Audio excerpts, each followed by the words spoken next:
د قاچاقبرې ناول ډیرو قدرمنو اوریدونکو سلامونه، نیکې هیلې او احترامات مې ومنئ.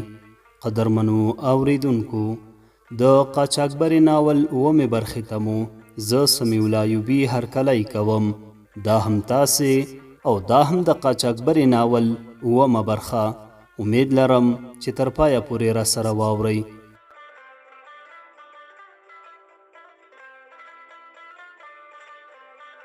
ورور یې ایراني ایجنټ ته په غوسه شو او له ګریوانه یې ونیوه، خو په عوض د دې چې ایرانی وشرمیږي او خجالته شي، د ازبکې د ورور لاس یې څنډ واهه، ګریوان یې ځینې خلاص کړ.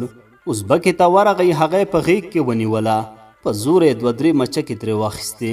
وروسته یې چاقو راوویسته، ازبک ته یې وویل اوس غواړې دلته د کلمې وباسم؟ دا افغانستان نه دی، دا ایران دی، دلته زموږ امر چلیږي. په دې لارو چې راځې ناموس او غیرت به د خپل وطن کې پرېږدې، که د بل حرکت وکړ کلمې دې باسم. تیاره کې ټیټه شوم، یوه ګرده درنه تیږه لاسته راغله، خو ازبکې او د ازبکې ورور له ما مخکې تیږې په لاسونو کې نیولې وې. د ایراني له دې خبرو سره یې د ازبکې تیږه په اوږه ولګېده. بیا یې ورور پرته له دې چې فکر وکړي ایرانی په کوم ځای وولي، وار یې پرې وکړ. د هغه د سینې ډبه او زګیروی پورته شو، د سړي ساه یې وربنده کړه، کېناست. ازبک په بیړه ورغی، لاس یې پرې تاو کړ، چاقو یې ترې واخیسته. د هغه په خپل چاقو یې د وهلو لاس پرې اوچت کړ. د هغه د پلار غږ مې واورېده، وهه یې، سر ترې پرې کړه. خو بل لاروي یې لاس ونیوه، ویې ویل که دلته مو نور هم غږ پورته شي، د ټولو د ژوند په بیه به راته تمام شي. دوه ایرانیان د قطار له سره و آخره هم راورسېدل. هغوی زارۍ پیل کړې، ویل ډېر خطرناک ځای دی، نور له دې کاره تیر شئ. که ترکیه عسکر مو شور واوري، دا سیمه به راباندې سور تنور کړي او دا کار به د ټولو د ژوند په قیمت تمام شي. جنگ خلاص شو، خو زما تیږه لا همغسې زما په لاس کې پاتې شوه، که نه په ککرۍ د ویشتو مې ایراني ته اراده وه. د مزل لپاره بیرته زمینه برابره شوه او په غرونو کې مې یو په بل پسې ګامونه اخیستل. ازبکه ډېره ډاره شوې وه، زما د ملا کمربند یې نه خوشی کاوه. غبرګه راسره روانه وه. زمونږ د منځ برخې قاچاقبر هم بدل شو، شاته لاړو. شاتنی کس هم دلته راغی. تیاره وه، خو د مخکې کس په پلونو مو لیکه جوړه کړې وه. ځینې ځایو کې خو لاره دومره باریکه وه چې په خاپوړو مخکې تللو، ځکه چې د لوېدو چانس و. پاڼونه وو، کندې وې، ډېرې لوړې او ژورې وې پکې. کله کله خو به زما پښه وښویېده، 1 متر به وڅکېدم. ازبکې کومک کاوه چې لوېدو ته به کږه شوم، هغې به مې تیار لاس نیولی و، له لوېدو به یې وژغورلم. 3 ساعته مو مزل وکړ. د ترکیې سرحد ته بیخي نږدې شوي وو. زموږ د کمبختۍ له لاسه خدای خبر له کوم ځایه مو ترکي پوستو ته سرک ولګېده. په موږ یې ډزې پیل کړې. مور او ازبکې ته مې پام شو، دواړه لکه پاڼې رپېدې. زما هم طاقت نه کېده. د ایران نه د راوښتو وخت یې رایاد کړ. زما ورور چې مرمۍ وخوړه، د هغه وینې مې رایادې شوې. سخته په ډار کې شوم. فکر مې کاوه که مې کوم د کور غړی دلته رانه ولګېږي، زه به څه کوم. 5 دقیقې مو په سرو مرمیو کې مزل وکړ، کله منډه او کله په ملا ماتی تګ. د غره سر ته ورسېدو. له لږ مزل وروسته مو غر زمونږ او د دوی ترمنځ سیمټي دیوال شو. ښکته لور ته په حرکت شولو او له مرمیو مو سرونه پناه کړل. موږ د غره بیخ ته ورسېدو، خو بیا هم ډزې نه کرارېدې. د غره بیخ کې د دمې لپاره سر راپنډ شو. د قاچاقبر ټلیفون وشرنګېده، غږ یې پورته و.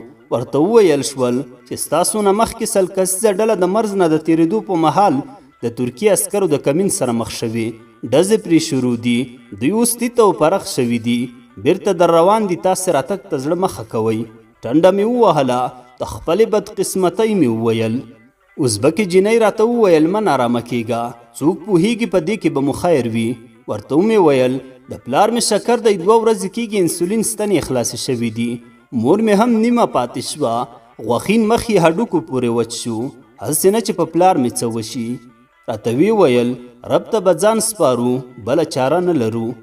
قاچاقبر راغی، ویل یې ګیم کینسل شو، د تګ لاره بنده ده. ترکیې عسکر چې یو ځل راووځي، بیا څو ورځې په هغه لاره کې تم کېږي. تر سهاره به دلته یو، چې لږ رڼا شي بیرته خپل ځای ته ځو، بله لاره به هلته وټاکو.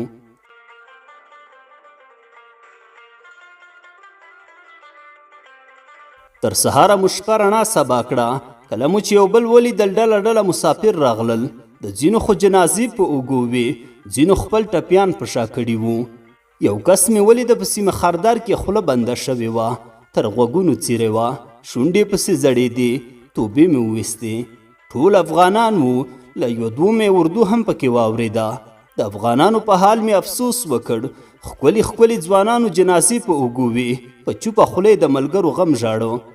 موږ هم دوی ته و هم خپل ځان ته د زړه وینې خوړلې. دعا مې وکړه، یا ربه هغه څوک چې موږ او دغه ځوانان د خپل ګل وطن پرېښودو ته اړ کړي یو، خدایه پاکه تباه یې کړي، بیخ او بنیاد یې وباسې، خپل اولادونه یې همداسې خوار و زار کړي لکه موږ یې چې خوار و زار کړي یو. له مخته تګه مو تمه پرې شوه، اړو بیرته شاته حرکت وکړو. ځنګلونو کې روان شو، په بیرته تګ کې مو یو نیم هغه ژور ځای هم ولیده چې موږ پرې د شپې تیر شوي وو.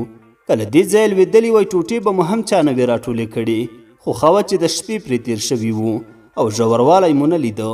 قاچاقبرو هم نه راته ویل چې دغه ځایونه ژور دي، احتیاط پکې کوئ. هغوی هم ملامت نه دي، څه یې کولو، د پردی مور اولاد وو. قاچاقبرو بیرته هغه کور ته ورسولو، له کوم کوره مو چې په دې لوري حرکت را کړی وو.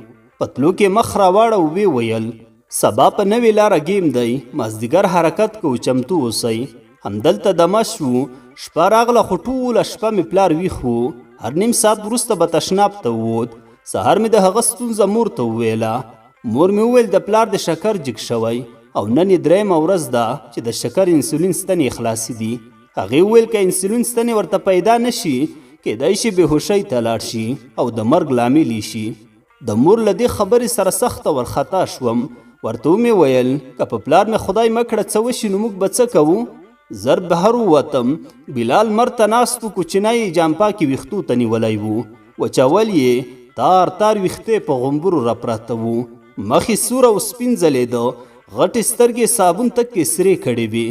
زما په لیدو وشرمېده. د مخ کومه سرخي چې وه هغه هم وتښتېده. زر یې دسمال شاته ونیوه. هڅه یې کوله حمام کول له ما پټ کړي. پکتیاوال په رښتیا ډېر حیاناک خلک دي. شاید دغه کار یې هم د ډېرې حیا له کبله کاوه. زما په لیدو لږ ورخطا غوندې شو. ویې ویل لیمې خیرت دی؟ ما ورته وویل د پلار مې شکر جګ شوی، که په بیړه پیچکارۍ پیدا نه کړو وضعیت یې خرابېږي. بلال وویل خو مخکې به دې ویلي وو. ما ورته وویل پلار مې غلطي کړې، موږ اوس پرې پوه شوو. بلال راته وویل ته اندېښنه مه کوه، زه یې پیدا کوم. بلال ته مې د ستنو ډبی د نښې په ډول ورکړ او له 4 ساعته ځنډ وروسته هغه د انسولین پیچکارۍ زما مخکې ونیوې. ویل یې 2 ساعته مزل له دې طرفه او 2 ساعته له هغه طرفه مزل سره مې اله په دې وتوانېدم چې پیچکارۍ تر تاسو راورسوم. ستنې مې تر راواخیستې. ځینې خلک چې خدر سره وکړي نو د مننې په تمه وي، خو بلال زر بیرته روان شو تر څو وخت ونوځي او ستنې مې پلار ته ورسوم. غږ مې پسې وکړ بلاله، مخ یې راواړه او د مخ سرخي او سپینوالی یې ګردو پټ کړي وو. زړه مې پرې وسوځېده لکه څه مې چې کېږي. ورته مې ویل موږ خو مرګ لرو که نه؟ بلال وویل هو ولې نه. ما ورته وویل ستا ښېګڼې به په زنکدن کې هم راته یادې وي، ستا احسانونه به هیڅ وخت رانه هیر نه شي. سرې شونډې سره خلاصې شوې. د هغه مهینو سپینو غاښونو کې ډېرې جالبې ښکارېدې. راته ویې ویل هغه نو کوم ښه دي چې د احسان سره یو ځای وي، ښه باید بې احسانه وي. ما ورته وویل زړه مې درته دعا کوي، تاسو څو ځله زموږ د کورنۍ ژوند وژغوره. بلال راته وویل که ستاینه مې ختمه شوې وي پیچکارۍ دې پلار ته وروړه، که نه حالت به نور هم خراب شي. هغه نور روان شو. خپله ستاینه یې نه خوښېده. کوټې ته ننوتم. مور مې په یوه ژور غمجن فکر کې ډوبه وه. پلار مې هم تازه له تشنابه راغی. راته ویې ویل موږ به دې اوس پلار په لوی لاس ووژنو. د پلار څهرې ته مې وکتل، سترګې پکې ننوتلې وې، په ملا هم څه کړوب شوی و، رنګ یې بیخي خړ معلومېده.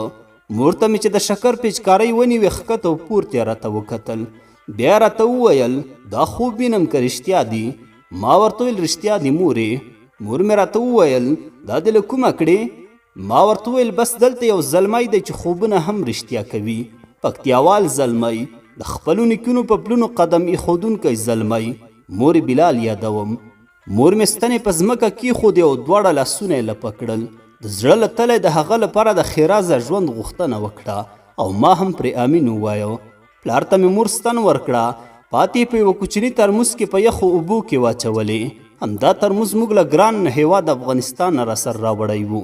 یو ساعت وروسته مې د پلار د مخ سپیروالی ورو ورو پخه کېدو شو. نه تشناب ته ته او نه یې هم ډېرې اوبه څښلې. تر مازدیګره بیخي هغه د چا خبره مزل ته برابر شو.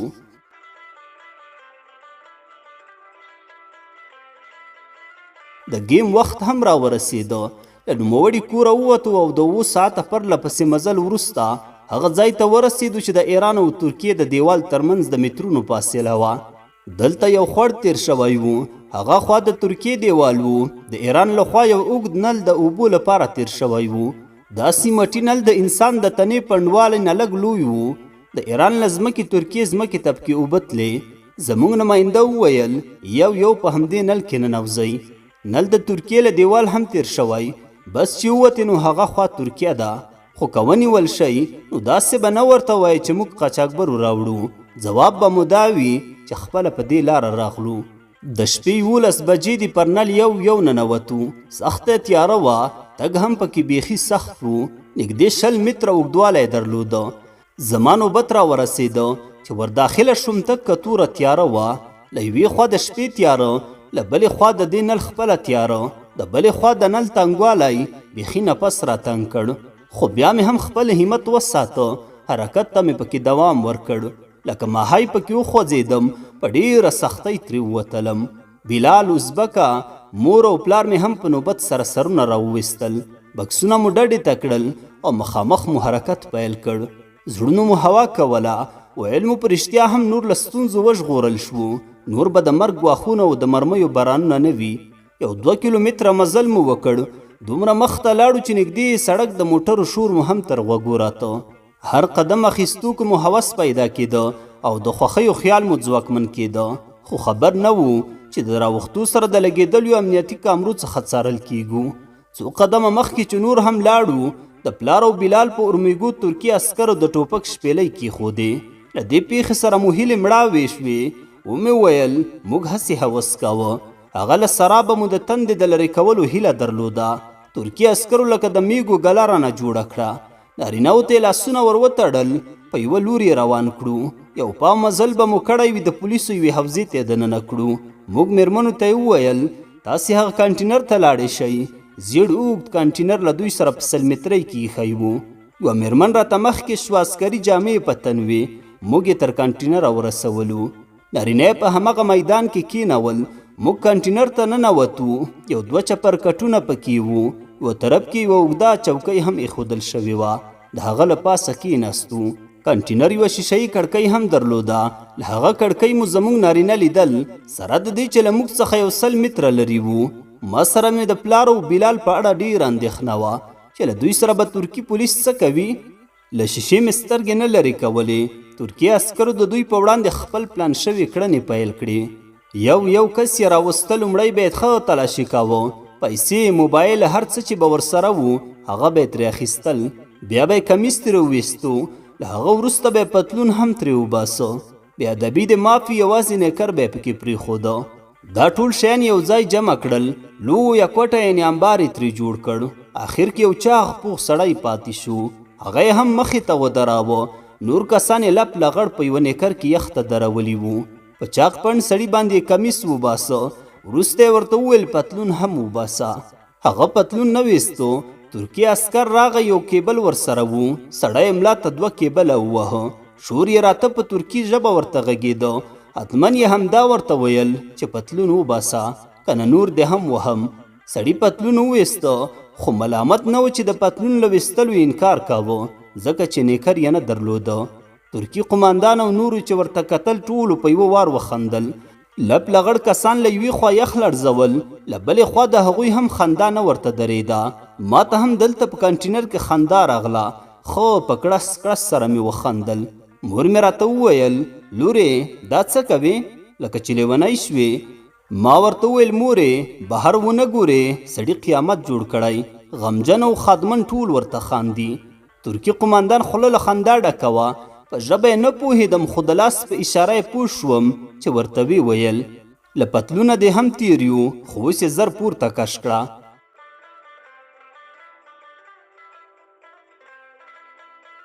لږ وروسته د کالیو، موبایلونو، پیسو او بیکونو له انباره لوګي پورته شول. هر څه ته یې اور ورکړ. نارینه کتار ولاړ دي، لوڅ لپړ. له نیکر پرته بل هیڅ څه هم په ځان کې نه وو. یو ډیر لوکس پوځي موټر را دننه شو. قمندان او نورو سرتیرو ورته په بیړه پورته شول. سلامي یې ورته وکړه. پوځي موټر زموږ د کانټینر په لوري را روان شو. خوا کې مو ودرېده. په یو پوځي یونیفورم کې یوه میرمن تر راښکته شوه. دوه نورې سرتیرې هم ورسره وې. میرمنې تورې عینکې په سترګو وې. خدای شته پوزیشن یې ډېر سخت خوند راکړ. ځان سره مې وویل زموږ وطن چې دا ډول پرمختګ ته رسیږي او د یوه ښه نظام څښتن کیږو، تورې مرغۍ به سپینې او سپینې به تورې شي. زما سوچ د دوی په راننوتو پرې شو. دوی ټولې زموږ کانټینر ته را دننه شوې. یوې میرمنې په دري ژبه موږ ته وویل زه عایشه نومیږم، د افغانستان یم. دلته دوی سره د ترجمانې په توګه کار کوم. میرمنه غواړي له تاسو یو څو پوښتنې وکړي. زما مور د افغان ترک له لیسې فارغه وه. له عایشې مننه وکړه. ورته ویې ویل زه کولی شم په ترکي ژبه له دوی سره وغږیږم. عایشې ورته وویل تاسو ترکي ژبه زده ده؟ مور مې ورته وویل هو. عایشې وویل ولې نه، خبرې ورسره وکړه، زما کار به هم اسانه شي. مور مې ترکي میرمنې ته سلام واچوه. زه په ترکي ژبه نه پوهېدم، خو دلته د مور له قوله لیکم. پوځي میرمن حیران او بیا مسکی شوه. وی ویل ترکي ژبه دې چیرې زده ده؟ مور مې ځواب ورکړ د ترکانو په کومک یوه لیسه په کابل کې شته، افغان ترک لیسه نومیږي، هلته مې درس ویلی دی. پوځي ترکۍ خوښه شوه. وی ویل ویلی شئ ولې مو دلته د راتلو خطرناکه لاره وټاکله؟ مور مې ورته وویل مجبور وو. ترکي قمندان وویل د څه شي مجبوري مو لرله؟ هم ځان ته کړاو ورکوئ او هم موږ ته کړاو جوړوئ. مور مې ورته وویل میرمنې زه هم په دې افسوس کوم چې موږ افغانان تاسو ته ولې بار بار د کړاو سبب کیږو، خو بیا هم خبره تر مجبوري رسیږي. قمندان وویل د مجبورۍ لامل راته ویلی شي؟ مور مې ورته وویل زه ډاکټره یم، لوړې زده کړې لرم. په افغانستان کې مې خپل مسلک ډېرو ته تن نه ورکاوه. ښه کار مې جوړ و. د ځان او کورنۍ ساتنه خو څه کوي؟ دوه بې وزله نورې کورنۍ مې هم له ځان سره ساتلې. بس ظالمانو حلقه را باندې تنګه کړه. باج به یې رانه غوښته. دوه ځلې خو یې هغه پیسې رانه واخیستې کومې چې ما ګټلې وې. په درېیم ځل چې مې نه ورکولې او نه را سره وې، د اولادونو د اختطاف یې راته اخطارونه راولېږل. آخر مجبوره شوم، ډېره مجبوره. که نه څوک خپل هیواد پرېږدي، د چا له هغه هیواده زړه کېږي چې هلته یې خاپوړې کړي وي. که ته زما په ځای شې او له داسې ګواښونو سره مخ شې، نو آیا ته به ورته اقدام ونه کړې؟ ته به د خاپوړو وطن پرېښودو ته اړه نه شې. ما مې په لاره یو ځوان زوی وبایله، راته ځواني مرګ شو، بې غسله او بې جنازې مو ښخ کړ. زما د زړه ټوټه رانه بیله شوه. آیا چې سړی ډېر مجبور نه وي دا خطرناکې لارې په ځان مني؟ په ځان د چا لورېږي چې د مرمیو په باران کې یوه غره ته پورته کیږي او له بل کوزیږي. بالاخره پای هم دا شي عسکر یې ونیسي، لپ لغړ یې کړي او په یوه نیکر کې ودروي او بیا بیرته په هغه لاره وشړي په کومه لاره چې راغلی وي. پوځي میرمنې موږ سخت مجبور شوي وو او دلته ستا په مخ کې چې ولاړ یو، دا له مستۍ نه یو ولاړ بلکې له مجبورۍ ولاړ یو. د پوځي میرمن سترګې له اوښکو راډکې شوې. عینکې له سترګو لرې کړې، په دسمال یې اوښکې پاکې کړې، خو خبرو ته غوږ وه. زما مور هم له همغسې په خبرو لګیا وه. وی ویل خاوند مې هم عادي سړی نه دی، د پوهنتون استاد دی، د هغه لپاره هم خطر وو. یو ځل ټپي شو خو خدای راته روغ کړ. آیا دویم ځل مې هم همداسې ګواښ ته پرېښی وای؟ پوهېږم ترکان سخت هیوادپال خلک دي، خو زه هم د خپل هیواد په پاللو کې له ترکانو کمه نه وم. یو هیوادپال انسان چې وطن پرېږدي ته یې حد ټاکلی شي چې هغه به څومره اړ وي. هیڅ بله لاره نه وه راپاتې پرته له دې اقدامه چې ستا په مخ کې ولاړ یو. ترکۍ میرمنې د ژړا په وجه د سترګو له کنجونو وتلي رانجه په خپل دسمال پاک کړل. بیا یې وویل خاوند د هغو خلکو کې دی؟ مور مې ورته وویل هو. میرمنې ورته وویل نوم یې څه شی دی؟ مور مې ورته وویل استاد زلمی. ترکۍ ترجمانې ته وویل د دې پوستي قمندان ته ورشه، ورته ووایه چې زلمی ځان سره وساته، نور خلک ولیږه.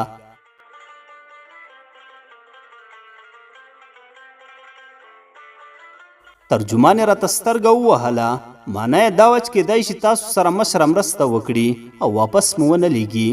مور ته مې وویل مورې، هغې ښکلې سترګې راپورته کړي، د خپل ځان د مظلومیت کیسې کولو ته خپله هم سترګې سرې شوې وې. ورته ومې ویل خیر دی، ورته ووایه چې هلته د بلال په نوم مې یو زوی هم دی. مور مې راته وویل کوم بلال؟ ما ورته وویل ولې هغه چې ستا مېړې له مرګه بچ کړ او 4 ساعته د شکر په ستن پسې ورک و. مور مې ټنډه ووهله، بیا یې پوځي مېرمنې ته وویل خاوند او بلال زوی مې هم هلته دي.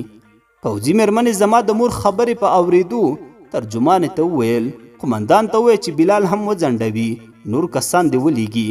ترجمانه لاړه او موږ ته پوځي مېرمن سمه معجزه شوه، خو لا مو هم سم باور نه کېده چې پوځي مېرمن موږ سره څه کوي او له دې کاره یې موخه څه ده. پوځي مېرمنې مې مور ته وویل سخت زړه مې در باندې وسوځېده او دا لومړی ځل دی چې په غیر قانوني لاره یو څوک نیسم او زما له عذابه بچ پاتې کیږي، ځکه موږ ته لومړی ترکیه دی بیا انسانیت. خو نه پوهېږم زړه مې ولې دومره نرم شو او له سخت زړه مې اوښکو تویولو ته اړ کړم. پوهېږم دا کار مې نه یوازې له وطن سره خیانت دی بلکې ما ته هم په یوه لوی خطر تمامېدی شي، ځکه زه چې څه کوم هغه غیر قانوني دي. زه په دې نه پوهېږم چې ولې نن په قانون پښه ږدم او د زړه خبره مې منم، خو نن دا جواري خامخا کوم. مېرمنې پوځي خولۍ په میز کې خو د خبرو ته دوام ورکړ. زه د دې سیمې د سرحدونو نظامي مشره یم او د دې حوزې قمندان هم زما ورور دی. پوهېږم که لوړ مقامات زما په دې راز پوه شي چې ما له تاسو سره مرسته کړې او په خپل موټر کې مې له سرحد را دننه کړي یاست نو دنده مې ځنډېږي، کیدای شي بندخونې ته هم ولیږل شم، خو بیا هم دغه کار کوم، هڅه کوم څوک خبر نه شي. شونډې بیرته شوې، مسکا یې وکړه، بیا یې وویل ځان ته ښه چانس. مور مې د هو په دود ورته سر وخوځاوه، بیا په داسې حال کې په دعاو لاس پورې کړ چې له سترګو یې د خوښۍ اوښکې تویېدې. ترجمانه راغله، د امر د تعمیل ډاډ یې ورکړ. پوځي مېرمنې ترجمانې ته وویل هغه 2 کسانو ته د جامو غم مخورئ. کله هم چې چمتو شول بیا احوال راکړه. لږ شېبه وروسته د هغوی د چمتووالي غږ هم واورېده. د بهر راتلو یې راته وویل کانټینر ښه ګرم و، غوږونه مو پکې تاوده وو، خو بهر هوا یخه وه، سم نیخ یې لګاوه. موږ ټول د مېرمنې په موټر کې کېناستو. له لږ مزل وروسته د یو کوچني ښارګوټي څنډې ته راورسېدو. ویل یې دلته مو ښکته کوم، باقي مو خپل کار دی، ترکیه کې ژوند درته جوړوئ او کله ترکیې وځئ خپله خوښه مو ده. خو د نن نه پس که د کوم نظامي پوښتنو سره مخامخ شوئ نه ما لیدلی یاست او نه مو زه لیدلی یم، هیله ده زما په پیغام پوه شوي یاست. مور مې ورته وویل که څوک مې غوښې هم په امبور کې ونیسي نو ستا له خوا به ورته ونه وایم، ډاډه اوسئ، افغانان احسان فراموشه خلک نه دي. هغې زما د مور په غوښین مخ لاس تیر کړ، وی ویل ستاسې د غیرت کیسې مې اورېدلې، افغانانو د تاریخ په یو پړاو کې له موږ سره نه هېرېدونکې همکاري کړې ده. له دې خبرې وروسته زما مور سره خپل مخ پیوند کړ او موږ له موټره ښکته شوو. یو ځای کې د لویو بسونو هډه وه، هغه ځای ته مو حرکت وکړ. لږ شېبه وروسته هلته ورسېدو، یوې ګوښې ته کېناستو، ډېر وږي شوي هم وو. مور مې یو څه د خوراک لپاره راواخیستل، ځکه په ترکي ژبه پوهېده. له خوندور خوراک وروسته مو لوږه ختمه شوه. قاچاقبرو په ایران کې موږ ته یو سیم کارت راکړی و، ویل چې ترکیې ته واوښتئ، په دې شمېره به زنګ وکړئ، زموږ نفر درته راځي. خوشبختي مو په دې کې وه چې سیم کارت مې د مور سره و، که د پلار یا هم بلال سره وی نو په اور کې سوځېده. مور مې هغه راواخیسته، زنګ یې پرې وکړ، کس روغ شو. مور مې موقعیت ورته وښوده. 1 ساعت لا نه ووتلی چې موټر مو مخې ته ودرېده. موټر ته ور وختو، بلال هم را سره و. نور بلال لکه زموږ د کورنۍ غړی داسې شو. کله کله به مې چې د سترګو له کنجونه ورته کتل، د بیچاره ته به هغه د ترکي عسکرو د جامو ویستلو حالت ور په یاد شو. وبه شرمېده او له ځمکې سره به یې سترګې وګنډلې. دې ترکي قاچاقبر یوه کور ته بوتلو. کور وړوکی خو په ښکلي ډیزاین جوړ شوی و. 4 اطاقونه یې درلودل، بس همدلته میشت شو. له تلو مخکې قاچاقبر وویل دلته به 3 ورځې یاست، دا ځای امن دی. حالات چې ګیم ته چمتو شول نو بیا احوال درکوو. شپه مو په آرام تېره کړه، نه ویره وه او نه د سفر غم. سبا سهار یو کس دروازه وټکوله. زه ور ووتم، هغه بېګانی قاچاقبر و. څه یې وویل، زه پرې نه پوهېدم. مور ته مې غږ وکړ، هغې ته یې وویل تاسې په ترکۍ ژبه پوهېږئ، بهر وتو کې درته کومه ستونزه نه جوړېږي، زه راغلی یم ځان سره دې ولم چکر در باندې وهم. دا خبره مې په مور لکه تندر داسې ولګېده. سره او شنه شوه. موږ ته د ترکي خبره ترجمه کړه. غوښتل یې قاچاقبر ته د سپکولو الفاظ په ذهن کې راټول کړي، خو دا هر څه د بلال مداخلې خاموشه کړل. مور ته مې وویل ته مه ورته غوسه کېږه، دا ځای د غوسې کولو نه دی. یوازې دومره ورته ووایه چې موږ د چکر لپاره دلته نه یو راغلي، یوازې غواړو تر منزله ورسیږو. مور مې هم زغم پیدا کړو. په حوصله یې وویل وروره موږ یوازې غواړو له ترکیې ووځو. زه د چکر علاقمنده نه یم، له تا مننه کوم. د ترکي رنګ والود، لاړې په خوله کې وچې شوې. د ښه خجالت سره یې مخ واړاوه او په خپل کار پسې لاړه. خو درس یې وانخیسته. په زړه کې څه و چې باید سر ته یې رسولی وای. یو موټر راغی، موږ هم پرته له ځنډه ور وختو. حرکت مو پیل کړ. ترکي زما د مور په مخ کې سترګې خښې کړې وې. یوه او بل لوري ته یې نه کتل. هغه زما د مور شا نه خوشې کوله. هر ځای به یې یوه پلمه جوړوله تر څو مور مې له موږه جدا کړي او ځان سره یې بوځي. مور مې هم احساسوله چې د سړي ارادې ورته سمې نه دي. پرې پوهېده خو ځان یې ناګار اچاوه. هر چال به یې ورته په نرمۍ شنډاوه. د 2 اونیو پټ پټوني سفرونو په لړ کې د ترکیې او یونان ترمنځ سرحد ته ورسېدو. زمونږ او یونان یوازې یوه لوی بحر سره بیل کړي وو. قاچاقبر لا هم ستړی شوی نه و. له خپلو شومو هڅو یې لاس نه اخیسته. موږ د بحر په یو ساحل کې کېناستو. له وچې مو سفر بدل شو. لاره مو په بحر کې شوه. قاچاقبر په بحر کې په یوه خونکاره لاره د تللو تابیا نیولو راته وویل. بله چاره مو نه درلوده. یو طرفه جاده وه، برګشت یې نه درلود. دا هغه لاره وه چې ډېرو پکې سرونه خوړلي وو. د مړي او ژوندي نوم ترې همدلته اخیستل کېده. خو بس د ناچارۍ مېرمنه واخلم. سړی څه ته اړ کوي. سفر چمتو شو. مور مې بلال ته ورغله.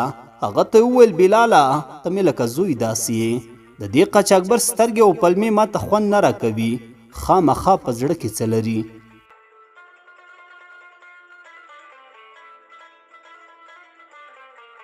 د قاچاقبر ناول ډیرو قدرمنو اوریدونکو، دا و د ناول 9مه برخه. تر بلې برخې پورې مو په لوی څښتن تعالی سپارم. ښاد و آباد اوسئ.